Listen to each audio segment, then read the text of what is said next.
यो जन्मदिनलाई सत्कर्म जोडौँ अभियान अन्तर्गतको कार्यक्रम यसमा हाम्रो रौतहट जिल्ला चन्द्रपुर नगरपालिका चेतनर निवासी हाम्रो श्याम श्रेष्ठज्यूले पनि हामीलाई धेरै सहयोग गर्नुभएको छ र उहाँलाई पनि केही 2 शब्द राख्दिन म हार्दिक अनुरोध गर्दछु। नमस्कार, म श्याम श्रेष्ठ, प्रदेश 2 रौतहट जिल्ला चन्द्रपुर 9 चेतनगर वृत्त। तर म यो जन्मदिनलाई सत्कर्म जोडौँ अभियान अन्तर्गत चाहिँ मैले यसमा चाहिँ धेरै नै सहयोग गरेको छु र साथमा चाहिँ सबसँग चाहिँ हाते मालो गरेर म अगाडि बढिरहेको छु।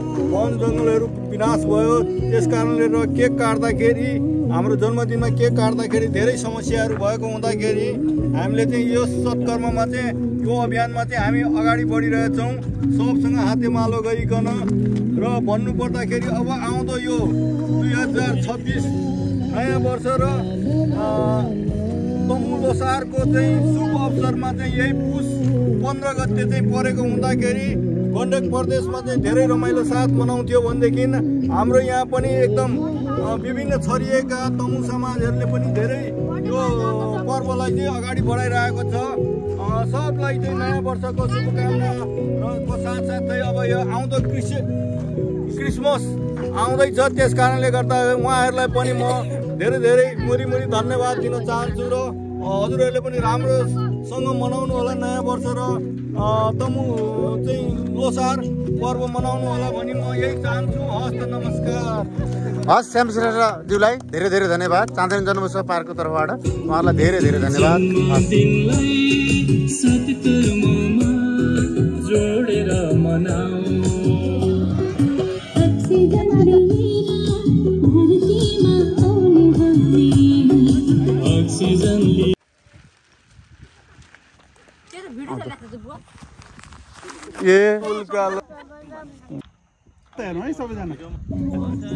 समय अभावले गर्दा अलिक हामी डिले भयो। रञ्जिता सापकोटा उहाँले पनि जन्मदिनलाई म सत्कर्ममा जोड्छु, बिरुवा रोपेर मनाउँछु भनेर यसरी उपस्थित हुनुभएको छ। उहाँ चाहिँ मुलगत विकास संस्थाका संस्थापक सदस्य हुनुहुन्छ र हाम्रा मुलगत विकास संस्थाले गरेको छ।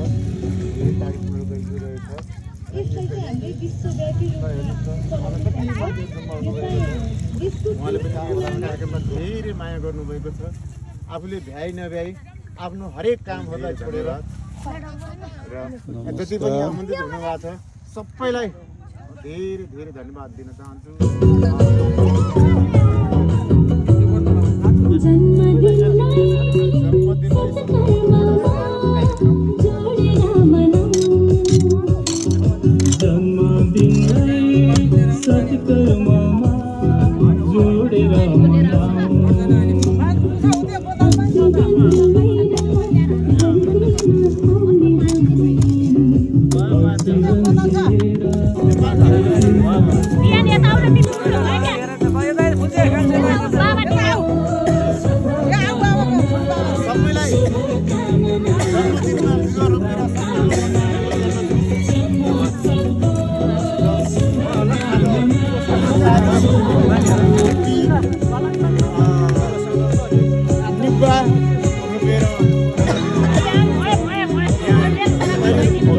फेरि पनि सबैलाई नमस्कार।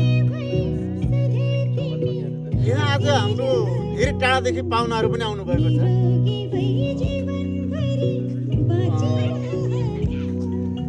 उहाँको बसोबास काठमाडौँ छ। जितबहादुर थापा र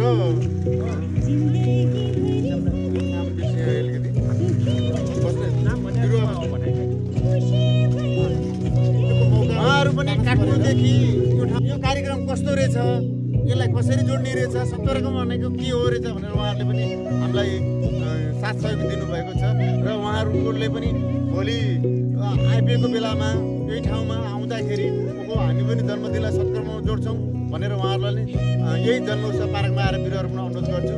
त्यस्तै हाम्रा रौतहट जिल्लाका समाजसेवी हाम्रा श्याम श्रेष्ठज्यू हुनुहुन्छ, पत्रकार पनि हुनुहुन्छ, उहाँ सञ्चार माध्यमको पनि हुनुहुन्छ, सञ्चारकर्मी पनि हुनुहुन्छ।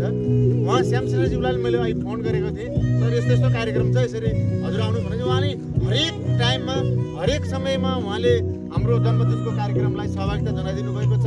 उहाँलाई पनि धेरै धेरै धेरै धन्यवाद, धेरै धेरै धन्यवाद। चाँदनी जन्मोत्सव पार्कको समितिको तर्फबाट उहाँलाई धेरै धेरै धन्यवाद, धेरै धेरै शुभकामना र समय मिलेसम्म, टाइम मिलेसम्म उहाँले हामीलाई धेरै नै साथ सहयोग गरिरहनु भएको छ र यो प्रचार प्रसार पनि गरिदिइरहनु भएको छ र उहाँलाई पनि अब यो आउने दिनहरूमा पनि धेरै हाम्रो यो कार्यक्रमलाई सहभागिता जनाउन हाम्रो श्याम श्रेष्ठज्यूलाई नै अनुरोध गर्छु र हाम्रो काठमाडौँ आउनुभएका दुई भाइहरू हुन्छ उहाँलाई पनि धेरै धेरै आभार प्रकट गर्दछ चाँदनी जन्मोत्सव पार्कले।